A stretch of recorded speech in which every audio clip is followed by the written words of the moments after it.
Hello traders! Welcome back to this channel, and if you are new to this channel, please consider subscribing. My name is Ray, and in this channel I am sharing my ups and downs pagdating sa stocks trading. In this channel you will learn from my mistakes, and also you will learn from the things that I did correctly sa pagtitrade. If you are new, please consider subscribing. In this video I will share with you what will be the exit strategy, yung bearish yung market conditions at the time na hawak mo ang isang stock na tinrade mo using Mama strategy. It's coming up.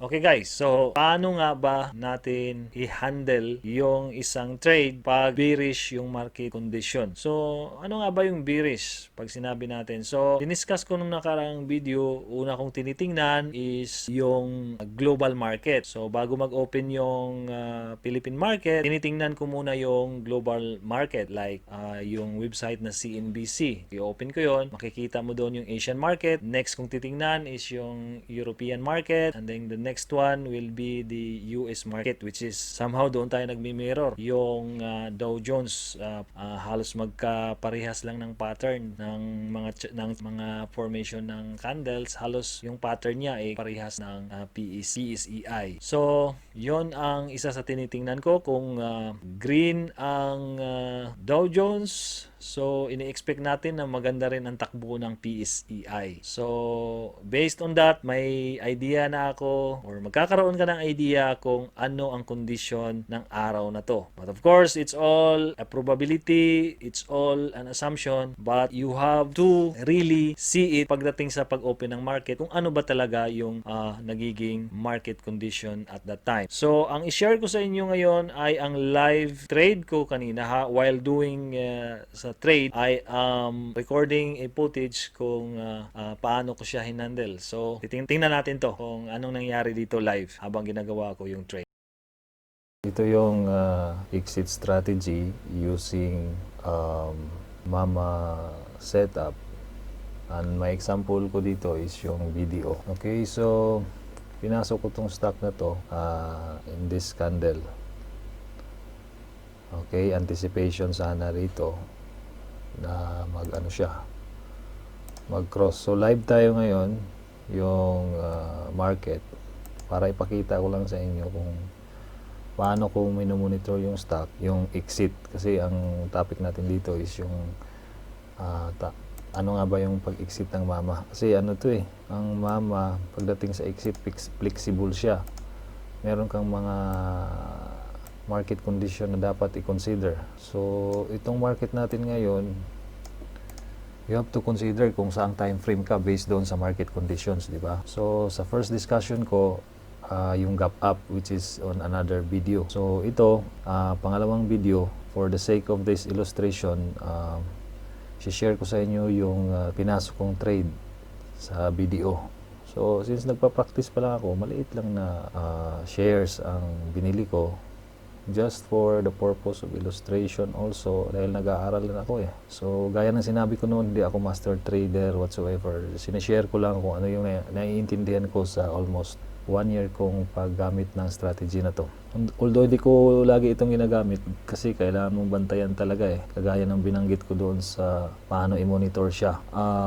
Pag-usapan natin yung market conditions kung saan magsisit ka ng time frame. So, paano mo ma-identify yung market condition? So, after ko pinasok ito noong July 3, itong stock na to, kinagabihan nun in preparation sa next trading day, which is Monday or Sunday ng gabi, yung cut point ko, i-define ko na kaagad bago mag-open yung market. So, ang balak ko is pag nag-cross siya dito sa line na to, which is 97, ito yung aking cut loss point. So, pagka bumagsak yung price dyan, bibitawan ko na siya. Irrespective of anong time frame yan. Okay? So, we are not talking yet sa time frame. So, kahit saang time frame ka, kumbaga, pagka lumagpas na siya dyan, yung price, wala na akong, para sa akin, wala na akong teka-teka. Kasi 3% yan Sinet ko yan ng 3% yan. So, the moment na mag-cross yan dyan, bibitawan ko na. So ngayon, kinabukasan, the next trading day, which is Monday, nabili ko to ng Friday. Minonitor ko siya at nakita ko red candle kaagad, no? Okay, kasi in-expect ko rito, retrace lang siya, although medyo malaki ng volume konti. Pero inisip ko baka nag-retrace lang ng konti, tapos arangkada na. But then, pagdating ng Monday, tuluyan pa siyang bumagsak. Yung alma line ko, di ko masyadong inintindi at this time kasi binabantayan ko yung cut point. Kasi ayaw ko namang ma-choke yung stock kapag ka-break kaagad ng bibitawan na kaagad. Kasi sa ibang time frame, nagbi-break na yan eh. Diyan muna ako nakatutok, sa daily lang ako kahapon. Sa daily candle lang ako dahil binabantayan ko lang yung...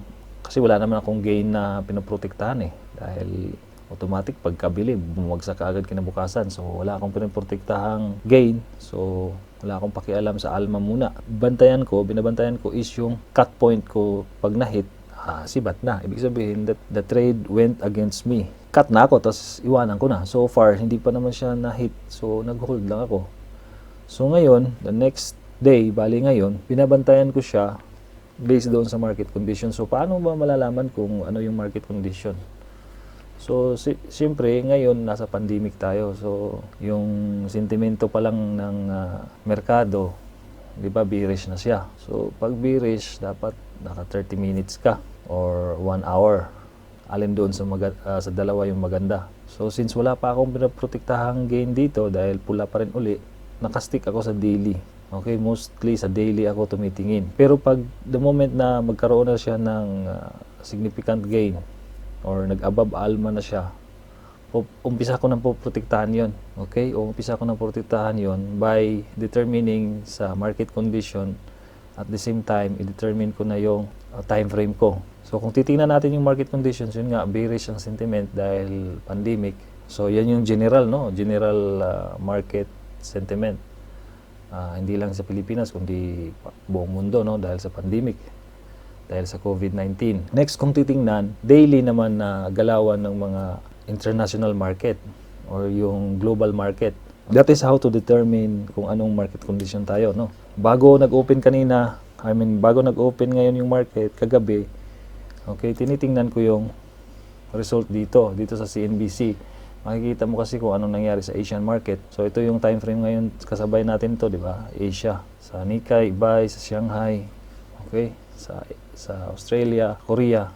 So magkakaiba, mix yung merkado. Okay, sunod kong tingnan yung US kasi halos nagmi-mirror lang tayo dito eh sa US market. So ito yung US market ng Lunes. Bullish siya, no, dahil green lahat. Pero yung Dow Jones minsan nagmi-mirror lang tayo dito eh. Kung ano yung formation ng chart ng DJI, ganun din tayo. So next kung titingnan yung mismong ng Dow Jones, yung mismong charting niya. So ayan yung chart niya. So green siya, di ba? So medyo in the general market sentiment, bearish, pero on today's particular day or nung Monday, green siya. So ini-expect natin sa Pilipinas, magi-green din ang PSEI.